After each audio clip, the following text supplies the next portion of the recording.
Why I ride? The answer might not be what you're expecting.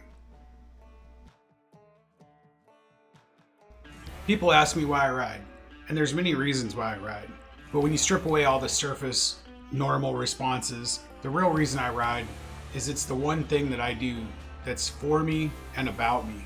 It's just me, my bike, the emotions I feel, and the chance to clear my mind and focus on myself. As an adult, with all the responsibilities, the pressures to provide, and all the things that we have to deal with on a daily basis, it's a few minutes of time when I can focus on myself and mentally check out of life and actually feel like I'm living for a minute. I grew up riding dirt bikes, so motorcycles have always been a major part of my life. But as I grew up, life started getting in the way, life started happening, and it became harder and harder to find the time to load the dirt bike up and go somewhere to ride. So there were a few years where I ended up not riding that much. I'm gonna date myself a little bit here, but in 1998, at the age of 23, I went through a divorce. I was in a really dark place and felt completely lost in my life. I had sold or lost nearly everything that I owned and that I had worked for to that point. I decided to do something for myself to make myself feel better. I decided to buy my first street bike.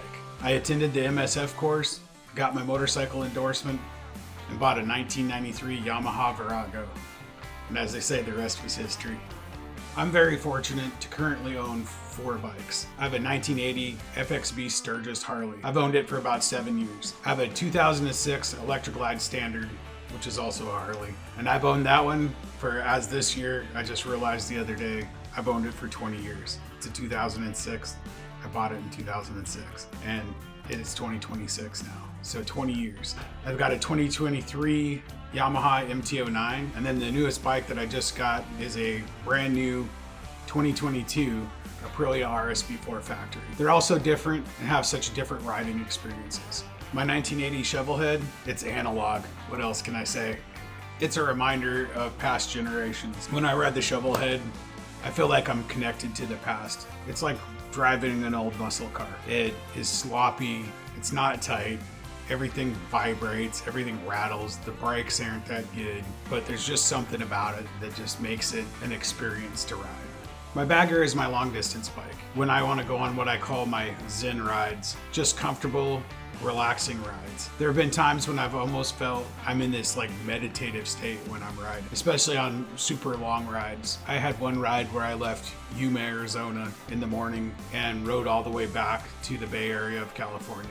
It's over 700 miles in the day. Took over 12 hours, but there was just something about it. And there was times during that ride where I almost felt like I checked out. And that's what I call the Zen ride. Like, just takes you to a different place, and it's hard to explain it. You almost can't explain it unless you actually have done it. Back in 2000, I bought a 2000 Yamaha YZF R6. That was my first sport bike. But then I switched and I got into riding cruisers and Harleys, and I pretty much had done that for the next 20 years or so. My MT-09 was my bike that got me back into sport bikes. It rekindled my love of motorcycles, really, and speed. I had been riding motorcycles the entire time, but it's a different kind of ride. Like I was saying about the Zen ride, it was fun, it has its own place, but there's just something different. And that's why I'm saying, like, each bike has its own riding experience. So my MT-09, as soon as I got back on it, I was just like, wow, this is something I've been missing for so long. And I still love my Harleys and I still ride them. It was just a different, even though it was a naked bike, it's not technically like, it's a naked sport bike, I guess you could call it. I was really worried about how I was gonna fit on it and the ergonomics and all that stuff from riding Harleys and stuff for so many years. And then once I got it, I was just like, oh man, this is amazing. My Aprilia is basically my dream bike. I can't really say it was always my dream bike. And that's one of the things that's crazy about riding motorcycles is I hear people say their dream bike, and it changes. Like, as you go through life, you're in different places in your life, you're doing different things. Obviously, when I was younger, I struggled at times to only own one motorcycle, and so that was the bike that I wanted, and that's the bike I loved at that time. I do have a problem with getting rid of bikes, obviously, that's why I own 4. But I would almost say my Aprilia is the dream bike that I never knew I wanted. And I know that's kind of sounds crazy, but like I'd always wanted an Italian super bike. I love Ducatis, and I've watched MotoGP pretty much my entire adult life. And so I wanted to get an Italian super bike, and then I had never really paid too much attention to Aprilia. I knew who they were from watching racing, but then I started paying more attention to them over the last few years in MotoGP, and then the opportunity to get my Aprilia just happened, and I got a super good deal on it. Like I said, it's a 2022. I just bought it in 2025. So it had been sitting at the dealership for over 3 years, and they were just trying to get rid of it. So I got a super good deal on it. So I snagged it. I have to say, it's one of the funnest bikes I've ever owned. And like, I'm still getting used to it. I've owned it for less than 6 months, and I just finally did the first service on it, did a bunch of work on it. That if you watch this channel, there's going to be some videos coming up of me doing the actual upgrades on the bike. And there's just something about that bike. It is amazing. But once again, it's hard to put it into words because like if you don't know and you've never done it, then it's hard to explain it to you. For me, riding is critical for my mental health. In my life, some of my darkest times, riding's always been what I turn to help me get through, everything that life throws you. Whether it's losing loved ones, feeling lost completely when I came home from deployments overseas in the Middle East, to hitting different stages in life where I was unsure where I was gonna go next and what to do. My bikes and riding have always grounded me and given me the mental bandwidth to push through when I really needed to. So it doesn't matter if you're thinking about getting a bike, if you've never ridden and you're even considering it, just do it.